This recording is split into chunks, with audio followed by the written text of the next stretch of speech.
Yes, the time has come. Okay, and the man himself, Hubert Cumberdale, in the house. Now there's a little competition going on. Which will happen faster, my intro for Hubert, or will Hubert first solve the theory of relativity in his mind with no paper or anything? All right, here we go. Hubert, you might think of this man as this guy right here. This is Hubert Cumberdale, Marjorie Stewart Bucks. But in all actuality, I have spent some time talking with this man, the most interesting man alive. He is the man. He is the mad scientist, a large part of the mad scientist behind this game. He's, I don't know, his IQ off the charts. He's my hero. As we all know, I have shrines. Several shrines have been put up. Yeah, baby. We got a shrine for Hubert. We got all kinds of shrine. We got a shrine for Beetle Dude. we got a shrine for Mr. Zipper, who's now a new hire that I love to death. Workhorse, who's a little delay. He's coming on the channel at some point too, soon in the next couple weeks. I can't wait. But Hubert Cumberdale has been the man that I have been so excited to talk to about. There's so many different things. Hopefully this becomes a series of the life of Hubert Cumberdale coming on the show. It's so fun. My hero, the best team in all of crypto, baby. DeFi Kingdoms. He's a big part of it. Hubert Cumberdale, man, how are you doing today? Well, that's quite the introduction. Thanks, Grady. I'm doing pretty good. How are you doing? Oh, man, I'm doing awesome. Miami was phenomenal. It was so awesome getting to know Sun Bear, getting to know Beetle Dude, getting to know Cinnamon Bun, getting to know Dreamer, getting to know Sun Bear. Did I mention Sun Bear? Bolin, Risen, of course. I can't wait to get all of those guys also on the stream. By the way, the only thing I'm sad about with Miami is that I was so in the zone trying to get tons of people, trying to get DeFi Kingdoms back on the map, not for any other reason outside of I just believe in the project. I believe in the team. I believe it's grossly, egregiously undervalued for what it is and what you guys are, how fast you develop, how awesome the team is to the community, how well you guys communicate with your weekly AMAs and on Discord, how hard you guys work, your grind.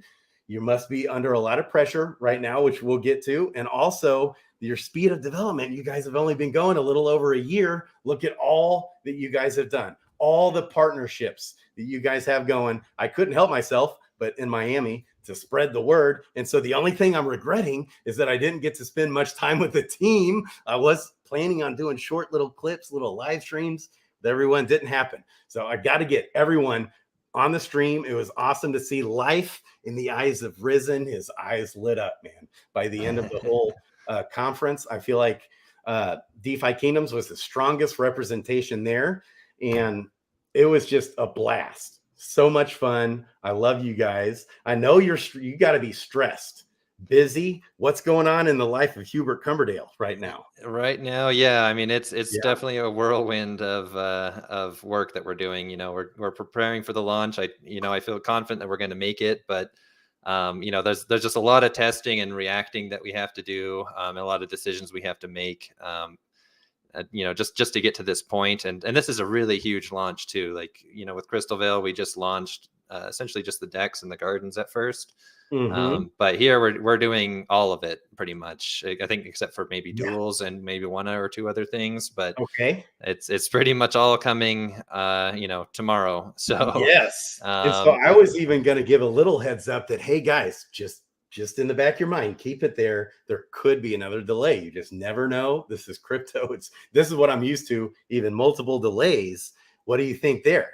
Everything looking good? You said there's a lot going. Yeah, I feel pretty confident. It could be that something comes up, and I don't want to say it's 100% sure, because nothing's ever 100% sure. And I hate being inaccurate, but I feel like 99% confident that we're going to make it. So I think it's looking good. So. 99% sure. You never know. You said you guys have already fixed a few little tiny bugs that you found in the code today on a couple little things. You guys have been really working around the clock to make sure everything's good and clean. Right. Yeah, Yeah. no, and I'm really excited. I don't think anyone is prepared for this launch. I think everyone is going to be surprised and happy with everything that you're going to see. So I'm really looking forward to see everyone's reaction. So I know. I'm so excited. It's such a big move. I'm so excited that it's Clayton. I never would have guessed in a million years that Clayton would be the one that you guys go with. But sure enough, and it just seems as time's gone on, more and more perfect. I know they've done a lot of updates to their blockchain over the last year to make it more efficient, faster, to be able to handle all the transaction volume, things like that, which is exciting. And so, okay. Anything else before question number 1 I have, and I've got lots of questions. You guys feel free to ask questions, but most likely I probably won't get to any of the questions. And Hubert's able to see the questions too, rolling on here, but we'll probably run out of time. We've got 1 hour. Lots going, but hopefully Hubert comes back on a regular. We're going to do the life of Hubert Cumberdale. I can't wait. There's so much more. Okay. Yeah, I guess before you get into it, I'll just last minute things. I will say, working with Clayton has been really great. They're very responsive and very professional, and have been very supportive and helpful as we've dealt with this delay that we've had. So I'm really happy that we've made this decision, and I'm excited for what's going to come out of it. And also just, back to, mentioning all the other members of our team. I think we have such a great team. I just wanted to, just shout out, everybody that was there at the event, and just everyone, who didn't make it as well. I appreciate everyone on the team. I think they're all great. And that means a lot. That is one of the most difficult things to assemble in crypto and in business, is to have a team with cohesion where they're like family. And it really, and some of you guys are family, but man, the cohesion, not very many of you guys are family. The cohesion you guys have just seems like, and it hasn't been an easy road. It's been a hard road. You guys have been through the fire 5 times over, and you've just come out more resilient. You guys have come out with more chemistry on the team. You guys have really established a foundation with your company, with the crypto project and everything. And also with guys like Wisdom, right? And Workhorse. Oh, so fun. Okay. Yes, and I am still sick, guys. I'm okay. I'm definitely better, but goodness gracious, I don't know what it was. I kept thinking maybe I'm getting better, and then all of a sudden it would just be like I would try to go do something and I was dying. Okay, so a brief mention of your background, if you want. How in the world did you come to find yourself, in where you are now and on the team? And what is your background? What would you say is your expertise? Let's see. So my expertise versus my background. That's 2 different topics, I think. Yeah. You want to start with the background, I guess, or? Yeah, sure. Okay. So yeah, let's see. I guess I'll just kind of go through a brief summary of my life here.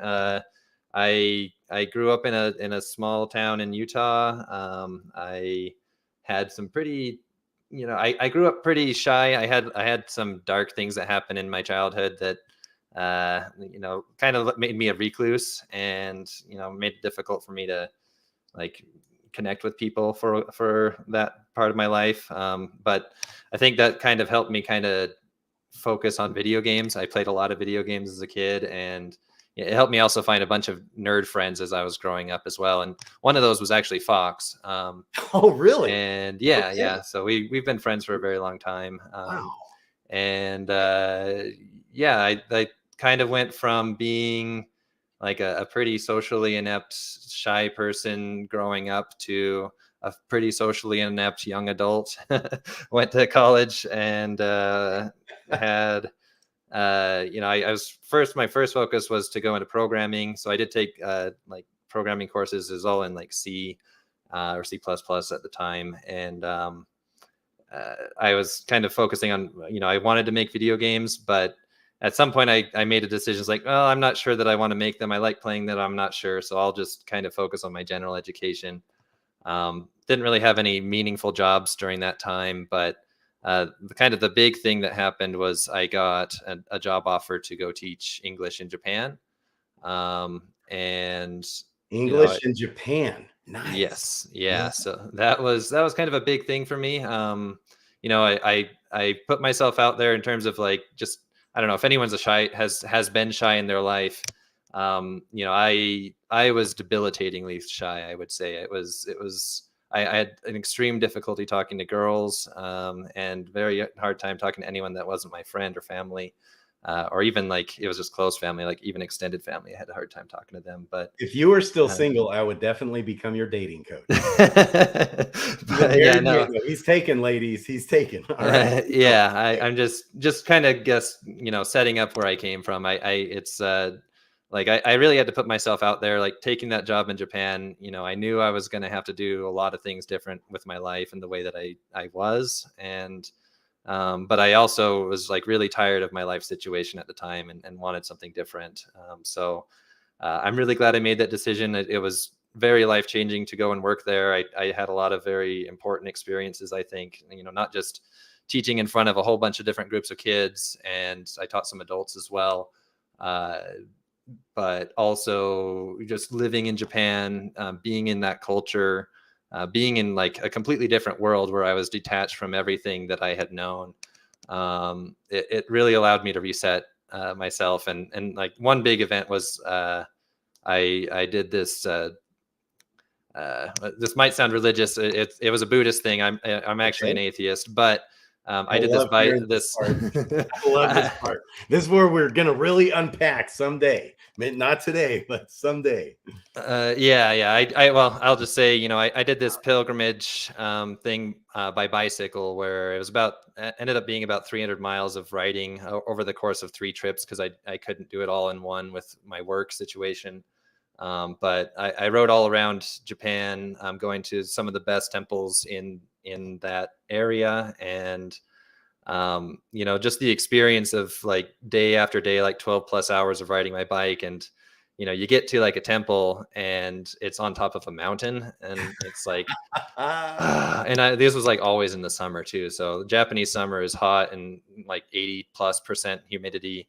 And it was really rough, but like enduring that and pushing myself through all of the thoughts of I want to quit and turn around, this is too much, like really kind of was an enlightenment for me. There was, especially on the second ride, I think, was where something changed, like, and from that point forward, I feel like I was a different person. So I kind of took what I gained from that experience and was able to apply it to my teaching for one thing. But I have also, eventually got to a point where it's like, okay, I think, as an English teacher in Japan, it's a fun job, but unfortunately there's not really much upward mobility at all in it, so okay, I kind of just stayed as that forever, or do something different. So I decided to go back to school in the States, and went into electrical engineering, and just kind of using that mindset I kind of gained, I was able to like stay 100% focused on school. I graduated at the top of my class.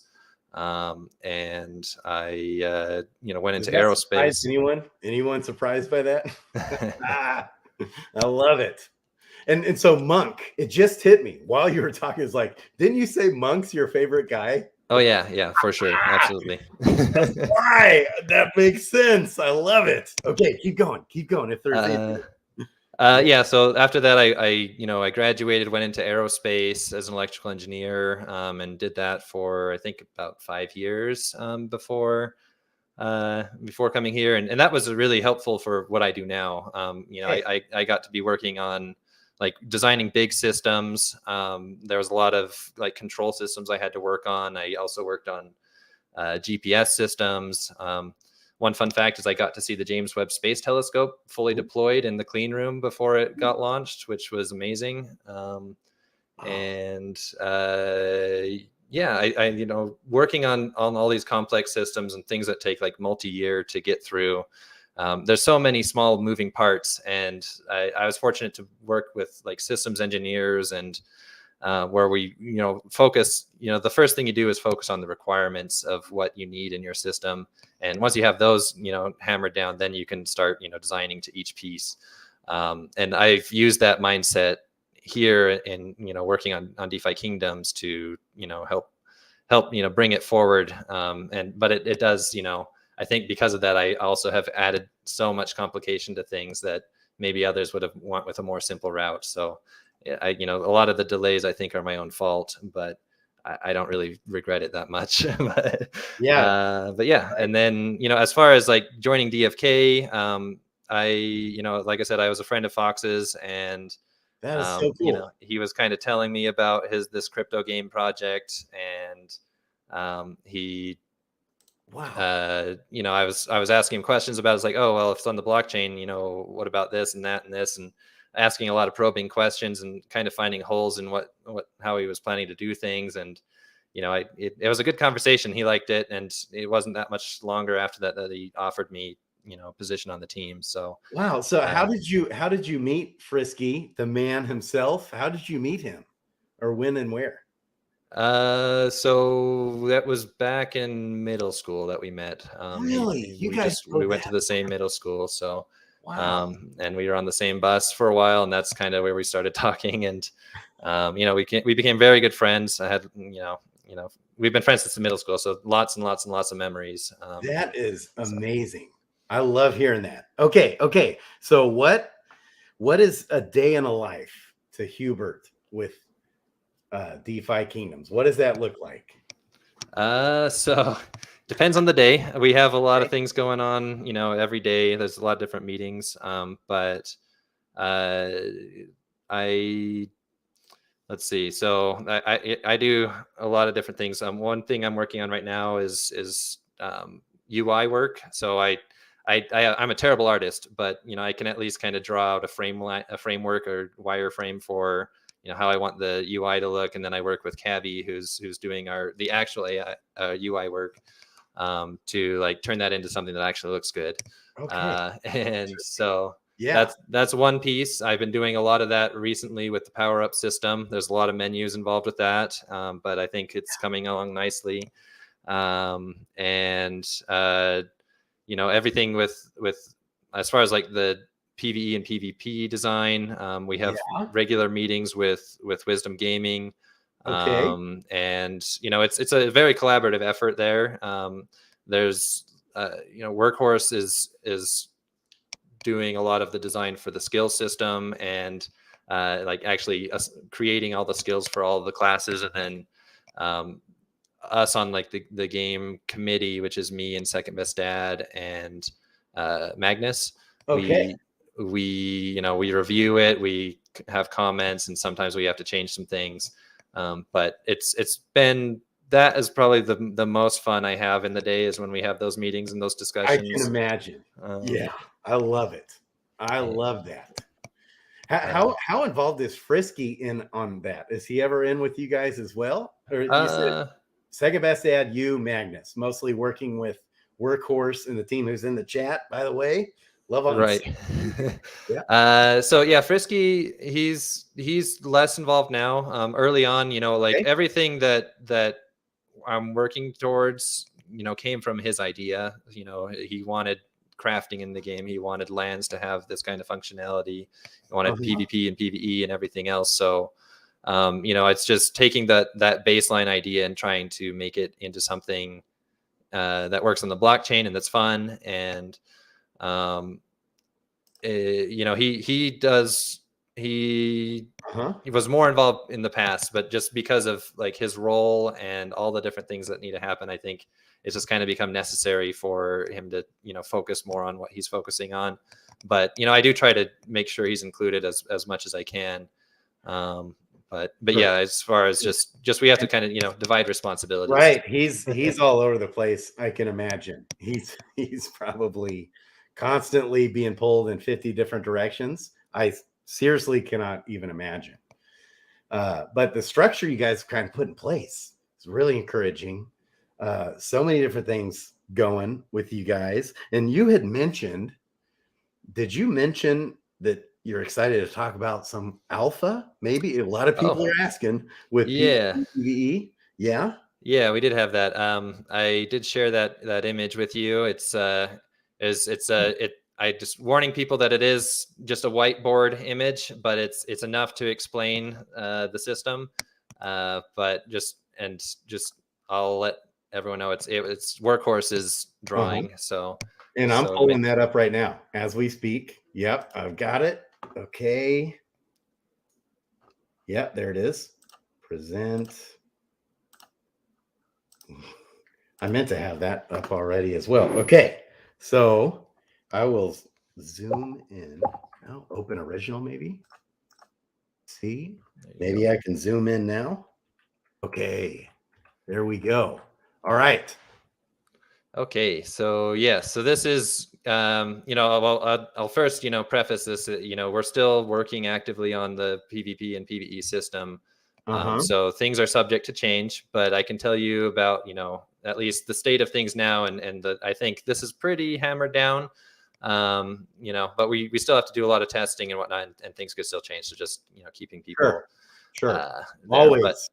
Yeah. So anyway, the way the system works is, and this was all Workhorse's idea as well. So just to make sure that, giving credit where it's due, the system is designed such that as far as like the number of skill points you need to put in, it kind of, you can see that on the column on the left there, or it's like the second column. That's so like your first skill is going to cost 1 skill point. There are 3 options available. It's kind of designed in like this beginner and advanced categories. You're only allowed to pick one of the 3 within each of those categories. But they don't necessarily like preclude each other down the line. You don't have to stay on like the full right row. But they are designed in a way where they kind of have a connecting theme to them. Like all the ones on the right row are specific to like, I don't know, Berserker might have like a bear mode or something like that. It's like bear mode is maybe not the right word to say, but like a bear stance or something. Anyway, I'm just saying words at this point, but just to kind of get you the right picture. So yeah, you'll be able to spend points on that. And then once you get down to, you have to, go in progression. So you have to get one of each of those 5 sets, or it's like 1 skill point, and then 2, and then 3, 4, 5. Then after that, the skills that you pick are all 10 pointers, and they're more advanced skills. Interesting. So that, and then there are some that are upgrades. So the ones that have pluses there are upgrades to previous skills on the list above. And they don't actually, they total take up 10 points, but they actually, you make up, like if it costs you 4 points, the point is like the skill you upgraded before was a 4-point skill. It would only cost 6 additional points to upgrade it, basically. And then, yeah, so that's kind of how that works. And then when you talk about subclasses, with that, it's like each subclass, you're going to have the option to pick, to spend up to 15 points, skill points on the skill tree for that. The skill points are every time you level up, you get a skill point. Is that 1? Yes. Okay. Got it. So, so yeah, and with the subclass, you have to, like, you can't pick anything that you don't have at least in the same tier of, for your main class. So, so that means you could get 1 level 10 skill potentially, and that'd be pretty far, like level 60 or so, 50 or 60, that you'd be able to afford that. But generally, that's kind of like what you can expect as far as, that's where we're going. I think it's pretty well fleshed out at this point. Things might change, but I like where Ian's head is at with this. I like what he brings to the table, and I don't want to get too much in his way, though I do get in his way sometimes. That's awesome. I love it. Okay. So level 1 skill point, level 2 or level 3, 2 skill points, level 6, 3 skill points, 10, 4 skill points, 15, 5 skill points, 25 plus 10 skill points. Interesting. Wow. Okay. Yeah, there's a lot there. And with the way the game, is set up right now, with how long it takes to level up, I do think it's going to lend itself for, like, people are going to start with level 1 heroes, or, low levels at least. So, the highest level you can get to is 20 at this point. So, you'll be stuck in those beginner tiers for now. But then it just, gives us a chance to, make sure that is all working well, and then once we can get going, we'll release the rest and start, raising the level cap. So because he said workhorse, baby, my favorite. I love this guy, workhorse, in the chat. He's like, it's 1/50th. So what we're coming out with, like maybe in Q1 of here in a few months, Q1, he's like, it's 1/50th of what's to come, which is so fun. And I know somewhere around the corner is Profession 10 level quests, right? Mm-hmm. That's coming at some point. And is that when the heroes will be able to go beyond level 20? So I'm not planning on that until we have combat going. Okay. So yeah, so level 20 is going to be the soft cap for a while. Okay. But it's I think once we have something good going with PvP, then we can probably bump it up to 30. Okay. And start dropping the next type of rune that you need to be able to level up. So interesting. That's where my mind is at with that. But I hope everyone here that's listening to this always remembers that everything is subject to change. It always is, which because of a core value that you guys hold, which is, and I actually had it as one of our company core values on the wall, always better, always improving. If you find out a way to make something better, do it always. And sometimes when you do that, it really can throw a monkey wrench into things, and that's where delays come in. But hey, if you're making things better, and that's kind of what you guys have been forced to do as well. You guys, Frisky just started this thing from scratch. Right.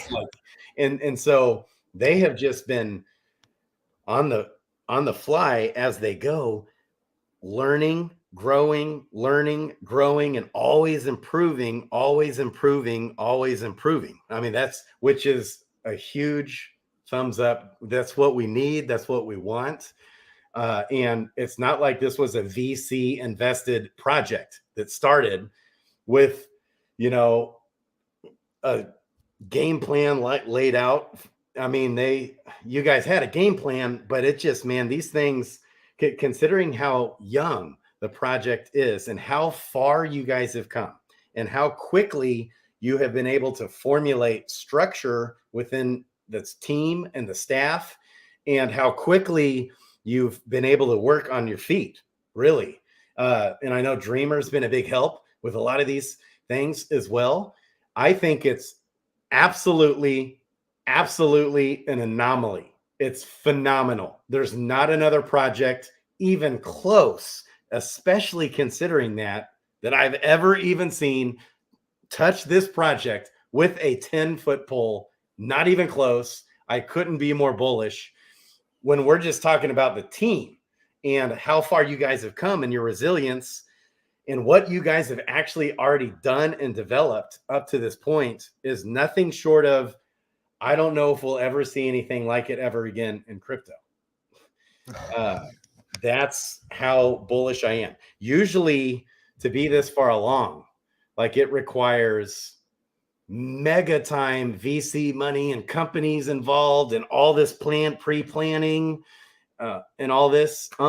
You guys are like this dark horse sleeping giant crypto project, unlike anything I've ever seen. It's so exciting. You also mentioned the optimization work that you've done recently. Oh yeah. So just, I guess, as far as like what I do, I gave you a couple things, but now I've added to that list now that I've gotten access to the Solidity editor that we use, and being able to, now I can push things to GitHub myself. So that's kind of opened the door for me to do some work that I, traditionally did not do. I used to just review the smart contracts and, provide comments to Magnus and Fox, and, just that was kind of what my role was. And, anytime we had to fix something, I had to go through them. Having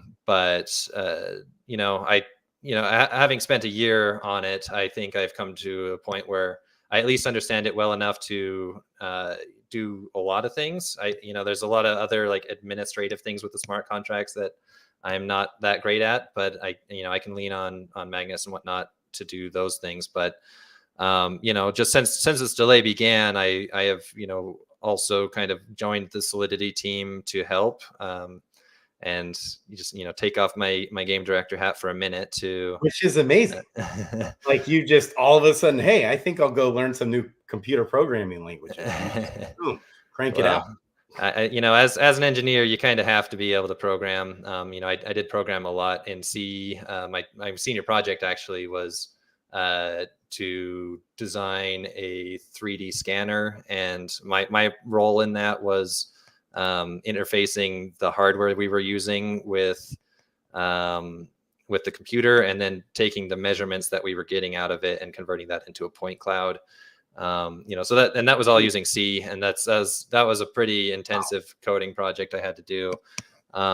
So like I can code, but it's, you know, it's always, you know, every language has its own quirks and you have to learn them.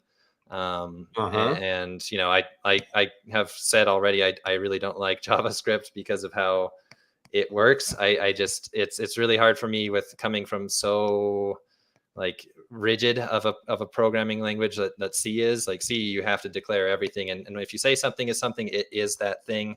Whereas with JavaScript, if you try to say something is something, you have to do it in a very roundabout way. Otherwise, it's all just, everything's pointing to the same thing, and you change something and everything changes, and it's just like, why? But anyway, so yeah, with all this optimization work, it's been fun. Like I am someone who likes to play programming games from time to time. Like I 100%ed Human Resource Machine and 7 Billion Humans. Those are two really fun programming games, I think. Okay. So for me, it was like kind of a vacation to get to play some games, basically. You know, like writing code is fun. So and optimization is also fun because you have a pretty clear goal in mind. You know, like these things are too heavy. We need to figure out a way to make it lighter. And you know, in particular, the jewel mining quest was one that I worked on pretty heavily, and I was able to get the gas cost on the complete down by over 50%. Really? Yeah.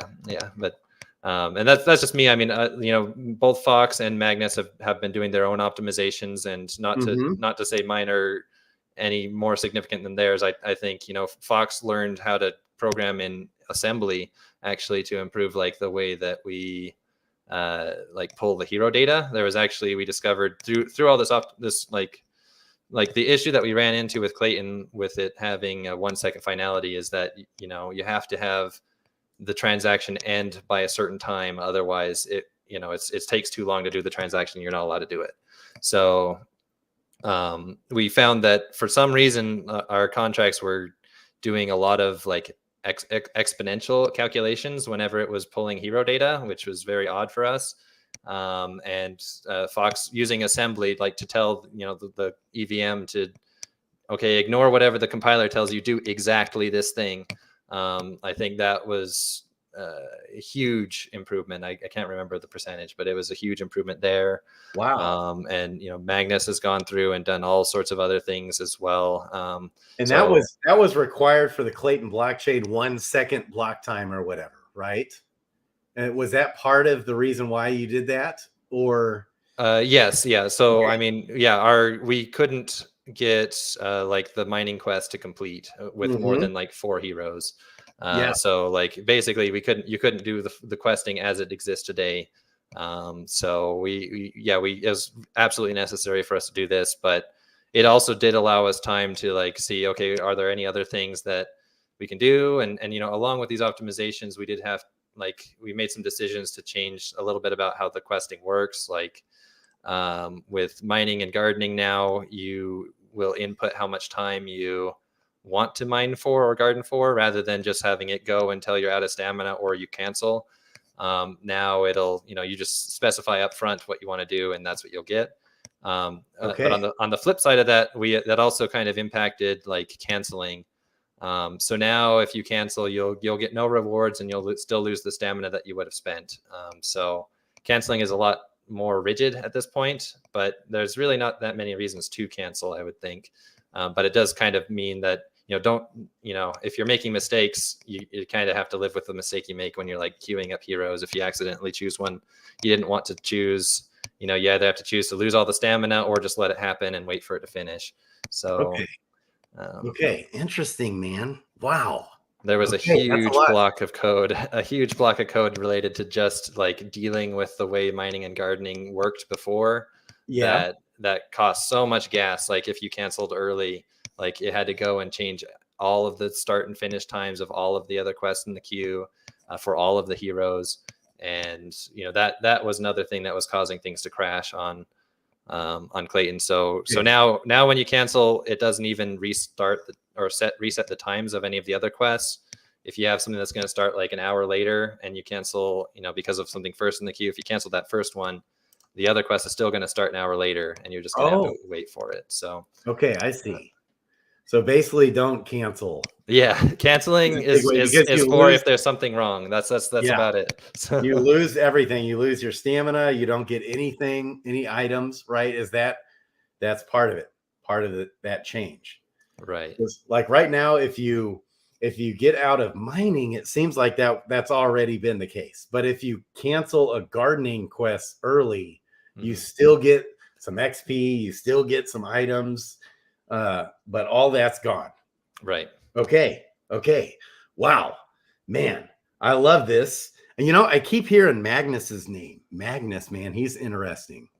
So it sounds like he's a really key component to the team as well, and second best dad. Oh yeah, like I said, everyone on the team is amazing. Yeah. Magnus has a really great mind for solidity, and he always keeps me in check. Like anything he says, I'll believe. Like I'm not, I'm below on as far as this goes. It's I'm just here to help, and it's been fun, but and I think it will help in the future too. Like they're even just like we've been. Like today, there was one issue with the Gen Zero reroll contract that was discovered, and I'm able to be like, okay, Magnus is working on something else. I'll just quickly make a branch for this and then give it to him so he can merge it in for him for there. So that I'll be able to do that more often in the future, and I think that'll be helpful. But man, this is so fun. I am in heaven right now. By the way, okay. Anything else before we move on? This is still really fascinating as far as this chart that you've drawn up. And so the three workhorse drew up. Yeah, this chart here that there's each level has 3 different boxes, and then it says training, class basics, class explorer, class defining, I think. Defining, okay, and then class solidifying. So yeah, it is kind of built on this idea of that your hero is learning how to be what he is, and then once he gets past that point, then he can like really use the advanced abilities. One thing I didn't mention also is in the case that you have like a pure class where it's like a warrior, there's no skill, there's no subclass to like spend your points on. So there's also a 15-point skill that only pure classes have access to. That's unique to that class. So that's our solution to that. Okay. Which is, would you say that's like a neutral thing, or is it kind of a buff when they have that subclass main class? I think this system is complex enough that it's really hard for me to say if what's going to be better. But we do make sure that those 15-point skills are going to be good.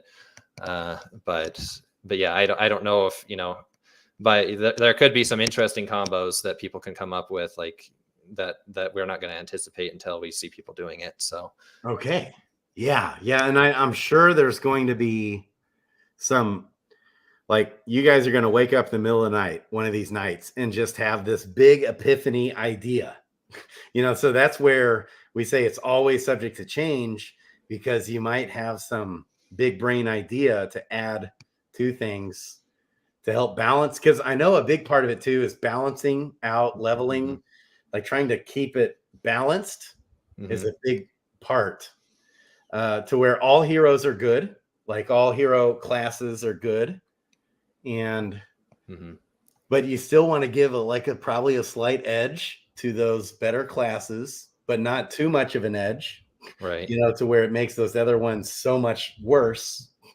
And so that's a big part of it. It's so fun. Like I'm like a kid in a candy store too, just thinking through what the life of you guys must be. Anything else on PvP or PvE? I know you said you were really excited for as well. Is Wisdom also helping with PvE as well, or what's the story there? Yeah, so I mean, like early on when we first got started, Wisdom was just like they had been asked to just make kind of a more simplified PvP specific system. Okay. But you know, once we like in the first few meetings we had with them, you know, it was just like, well, we have PvE also coming, and it'd be a shame to design this whole system that only works for PvP. So it is being designed so that this skill system and these abilities are going to work in both PvP and PvE. Yes. So yeah, I mean, yeah, definitely, you know, he is, and I'm very happy with how things are going. I think, you know, we really have a good flow between us all. So it's so fun. Applaud the team. You guys are awesome. And how about this community that's just blowing up the chat? I can't even keep up with it. Well, yeah, I mean, the community gives me a ton of energy. Like it's you know, it's really great to see so many supportive people.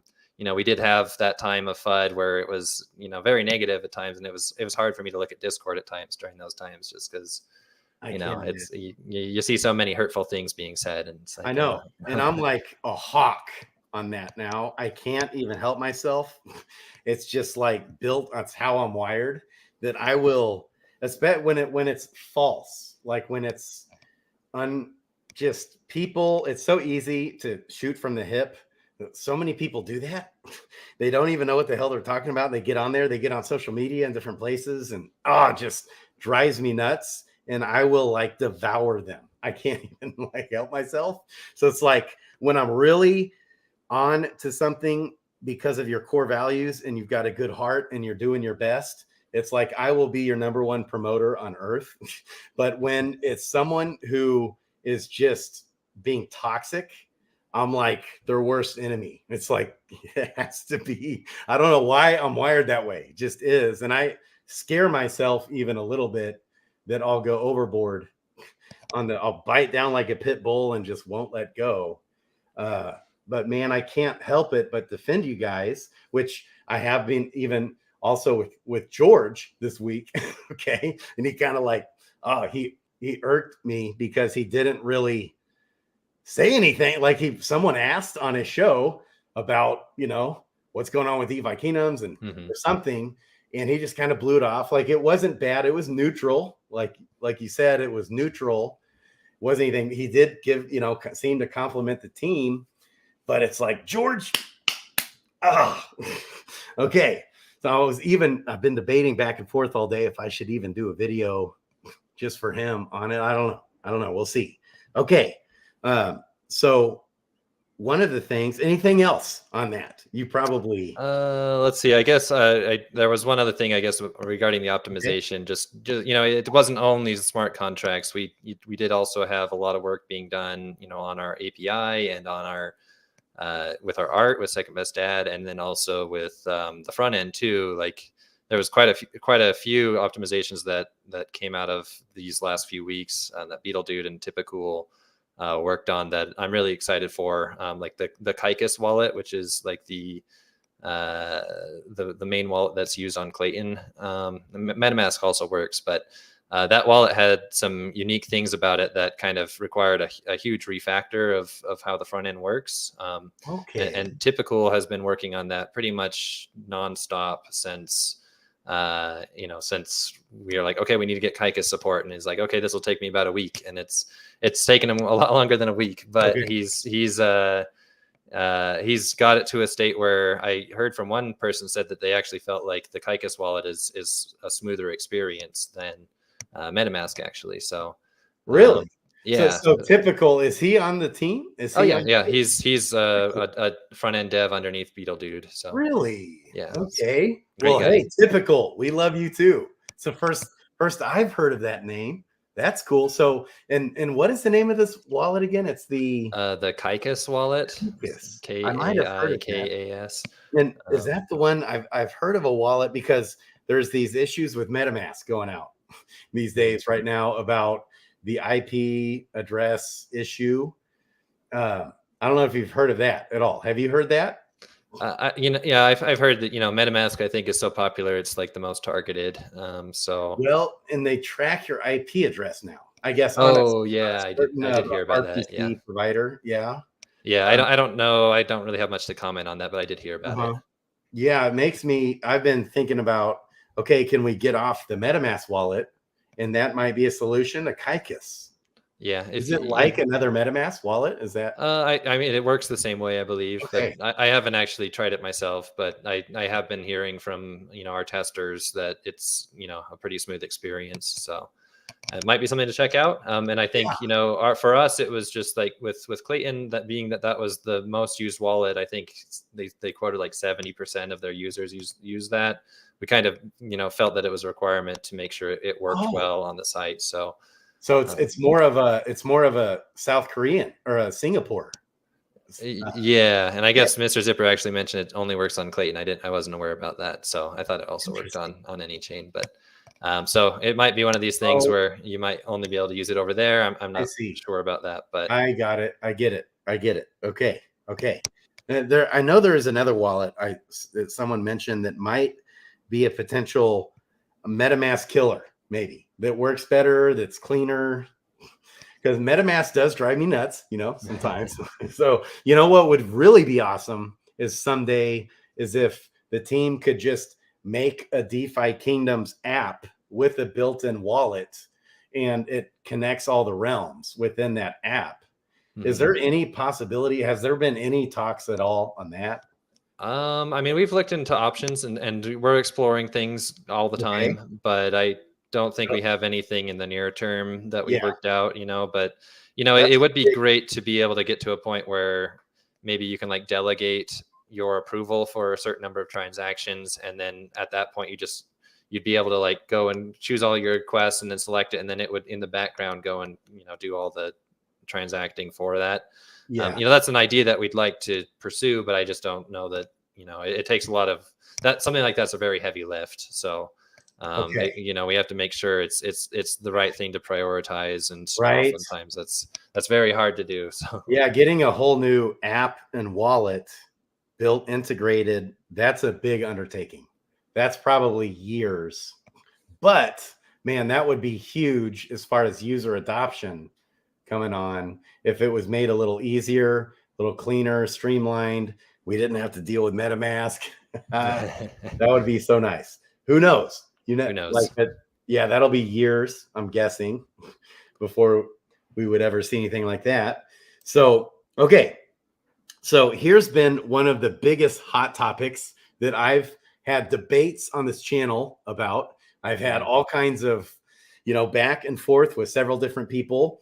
I saw Dizzy, I think Dizzy baby. I haven't talked to him in a while. He was somewhere in the chat.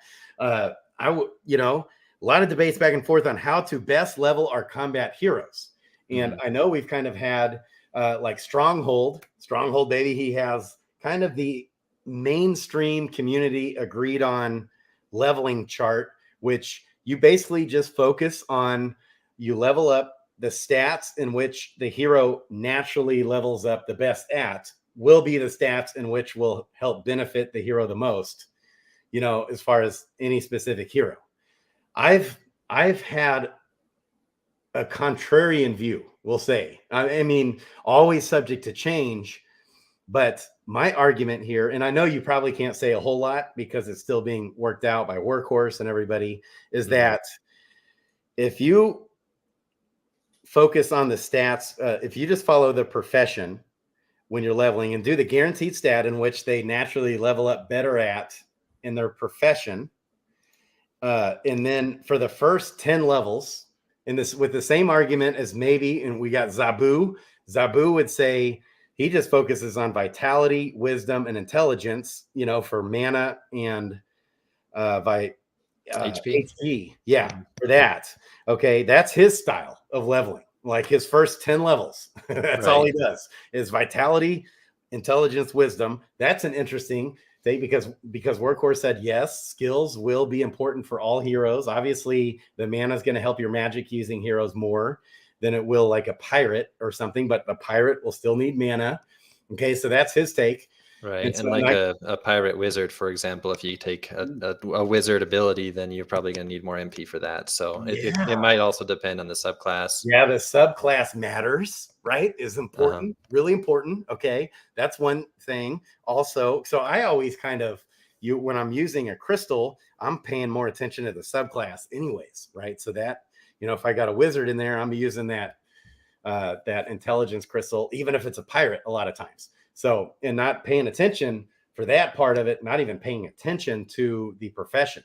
But if my mindset is, if I just level up those heroes according to the profession, and even if a lot of those stats, like Dex won't help a Sage as much, as it will for sure, like an archer or warrior. So, but we know it's going to help them some.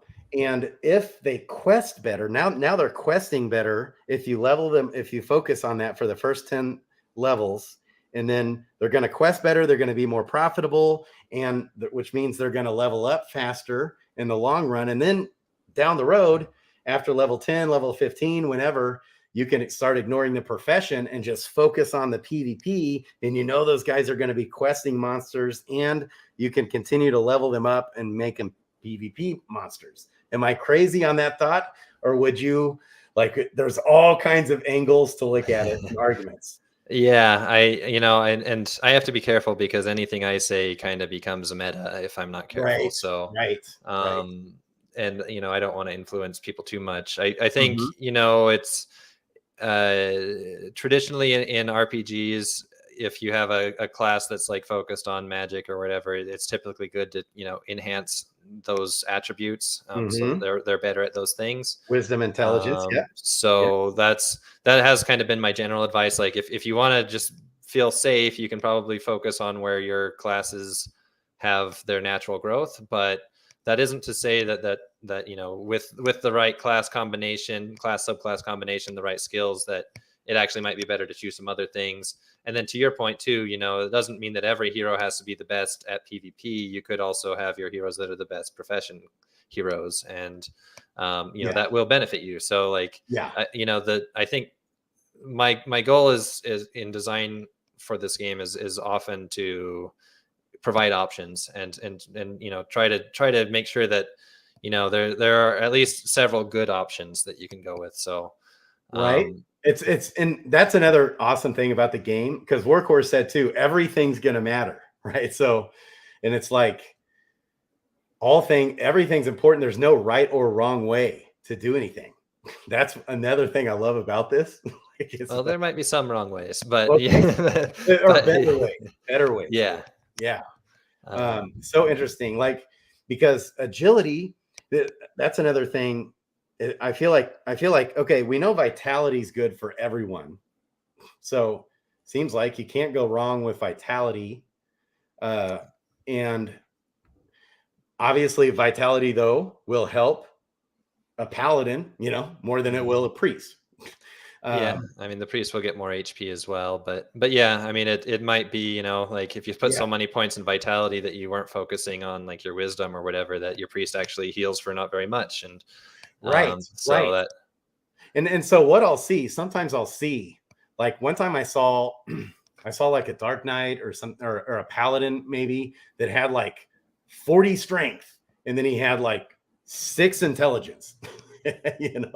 Okay, so it's he's already super jacked strong, and he wasn't even that super leveled up. Okay, for PvP, I think, okay, I get it. Strength is definitely going to be much better for a paladin than intelligence, will be for PvP. But how about when there's that drastic of a difference? Or for example, agility, a Dark Knight having 40 strength and 6 agility or 7 agility. What if that happened to be a fisher, and you kind of find out, well, having some of that agility might be good for a Dark Knight or a paladin. Right.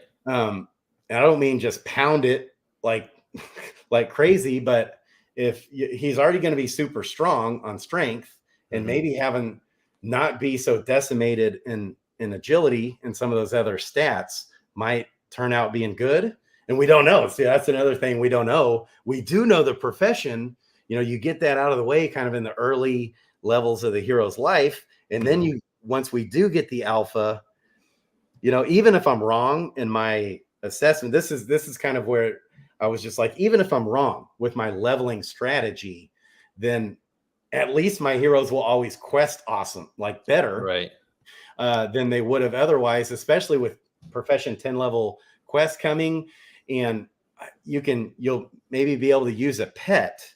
Oh yeah, we're planning to have that included as well, and you know, some of the power ups as well should be ready at that same time. So okay, that you should see some pretty, you know, with a combination of pets and their bonuses, and just the fact that it is a higher level profession quest as well, which means you'll be able to increase your profession skill more. You know, you'll be able to, you know, get you know, better rewards with, you know, combining those things. Right. So, yeah. And so early in that hero's life, you just kind of knock out, you know, let's say you got that Dread Knight or Dark Knight. I hope I was saying Dark Knight before. If I said Dread Knight, I was meaning Dark Knight. I do that all the time. I say so many stupid things that are wrong on this channel all the time. I'm constantly having to fix myself. But, you know, you might want to get some of that luck and agility in the early stages of that Dark Knight's life. And then you don't have to worry about it, and he'll quest better. So with profession 10 level questing, and I use a pet, let's say I have a Dark Knight Fisher, and he's a mythic, awesome beast man, you know, combat guy, and I have an awesome foraging pet. Okay, and I apply that to the fishing Dark Knight, he'll be able to now go on foraging quest. Is that right? So the pets have a bunch of different possible bonuses that they can have. Okay. And there's only one that would give them like essentially the equivalent of the profession gene. So okay, so it would be possible, but you have to have that specific bonus to do it. Okay, so it's still going to be better to have him fishing with a fishing pet instead of trying to change up the profession with a profession. Well, if you have the profession pet and you have, you know, I think maybe I don't think Dark Knights are really the best fishers or foragers, to be honest. But you know, like say it's a mining pet though, and you know, he has all this strength and endurance, perhaps.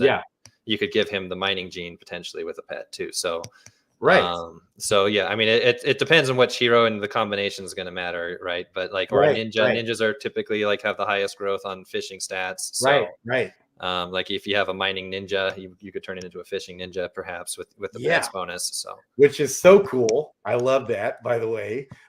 But is it better? Will they still quest better if you were to keep, let's say, the fishing Dark Knight?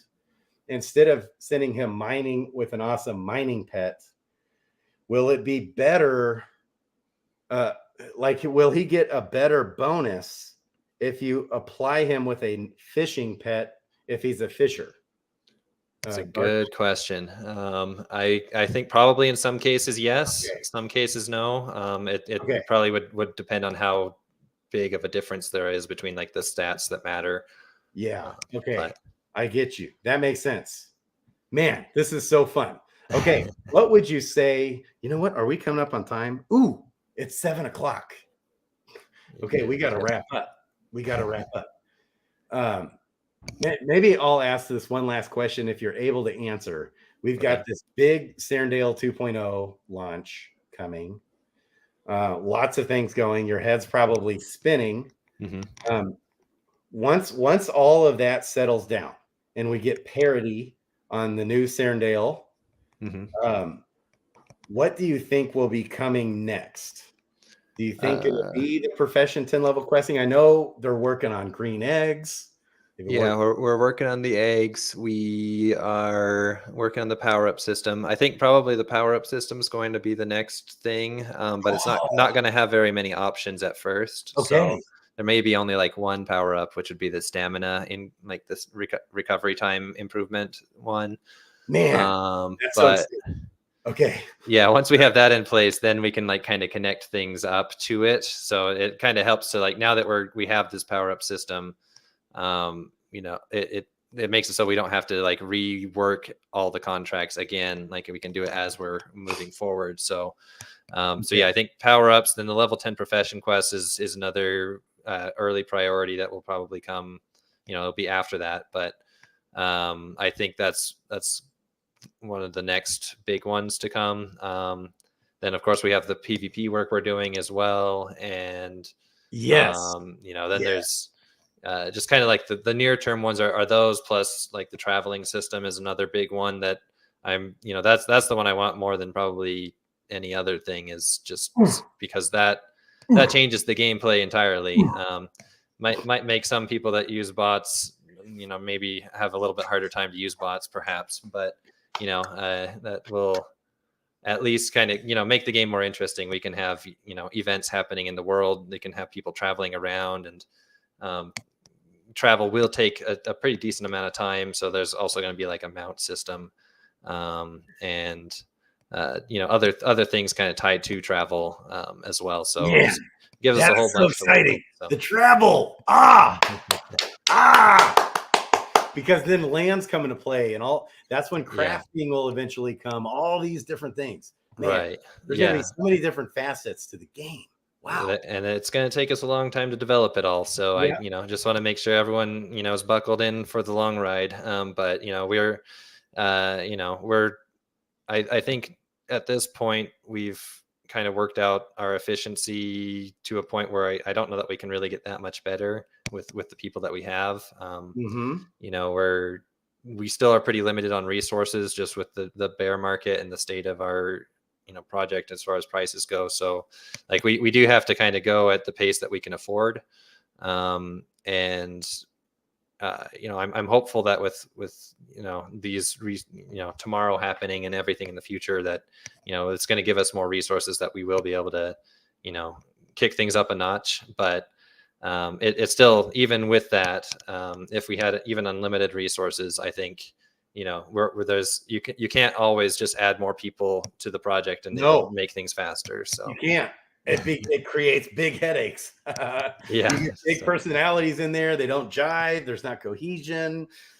They get offended because you didn't listen to their idea, and then you feel bad because you do care about his feedback, and you're dealing with it. And especially guys like Frisky, he actually does care, you know. But he can't take all the different feedbacks, and so people get offended. And welcome to running a business or a project or anything. Yeah, a very public facing project too. So yeah, no, you're right. It is, it's tough to, like, you know, parse out everyone's opinions and then, you know, be like, well, that's a good opinion, but it has, you know, we're not going to go that way for XYZ reasons. So like, it's oftentimes a lot of the reasons why I kind of like push against certain ideas is just because I can see how big of a lift it would be to actually implement something like that. And, you know, like, and it would be kind of a distraction from our main goals in times too. So it's tough. I you know, it's hard to, you know, and I'm a pretty candid person. I have a hard time like candy coating things, or sugar coating, I should say. And so I feel like I probably come off as rude sometimes, or just insensitive perhaps, just because it's just like, well, that's a logical, high IQ, logical engineer minded type guy. That's normal. That's awesome. That's why we need each other, right? We all have strengths and weaknesses. Oh yeah. I mean, there's tons of things that I can't do that the other members of our team do, that I'm just so happy that they're there and they can take care of those things. You know, all the stuff on the business side, like I don't want to even be close to that. So, you know, I appreciate everyone that's working in that front, you know, from Dreamer and everyone down. And you know, and all of our artists as well. I'm so glad we have Second Best Dad on the team. That guy is great, and you know, not just him too, you know, JMW and Cinnamon Bun and Cabby, you know, all of them are, you know, they're all great at what they do, and you know, they bring a lot to the project. And you know, without them, you know, there's a lot of things in terms of just like the flavor of the game that would be lost without them. So And you know, I'm just really happy with what we have and what we're able to work with now. And you know, of course, shout out to Sam. I love the music that he produces. Oh, I know I don't give Sam enough love because he's awesome. Sam, baby. Any of these guys, by the way, if any of you are watching, any of you guys on the team, I want you all you all have an wide open door to come on this show anytime and talk DeFi Kingdoms, baby. It's the dream team of all dream teams in crypto. Big brains happen. You know, one thing George said was, you know, usually projects don't succeed without a charismatic leader. And I was like, well, hey, that's what the community, that's where we got your back on that, baby. We're going to keep the word announced from the rooftops, from the mountaintops, shining the light of DeFi Kingdoms, spreading that gospel, baby, and getting that word spread. And so it just takes hold again in the mainstream world. That's why we're here, to basically cheer you guys on, to keep it going. You guys are the best. I love you. Any other final thoughts? No, like, I mean, thank you for having me. Thanks to everyone here that was listening and commenting. You know, I never would have imagined myself in this position before, you know, before when I was an engineer. This was not really something I had in my mind, but having been here, you know, it's kind of consumed my life. And just sometimes I have to like really take a minute and be like, all right, I need to stop. And it's been hard, especially lately, to like not be glued to the project. So right. Much to my wife's chagrin, I think. Took his wife, the man finally stepped away, took his wife on a vacation. I love it, man. So Bored to Die. I love this guy, by the way. So dream team, we got a dream team of third-party developers also. We've got an amazing community, so much going. Keep up the good work. We got your back. We love you. Man, bullish. Where's my bullish at? I forgot to put on bullish. I'll imagine it for you. I can't wait till next time. The most interesting man on earth. We're going to dive deeper into his past. And this man never knew that he would become a celebrity, baby. He never knew that he would be just the man. I love it. I love it. It's a weird place to be in, but you know, it's a lot of fun too. I get a lot out of it. So, you know, hoping to just keep moving forward, keep building, and you know, thank you, and thank you everyone who's here. Yeah. All right. Crypto Grady and Hubert Cumberdale out. Love you guys. I'll be coming back on later. All right.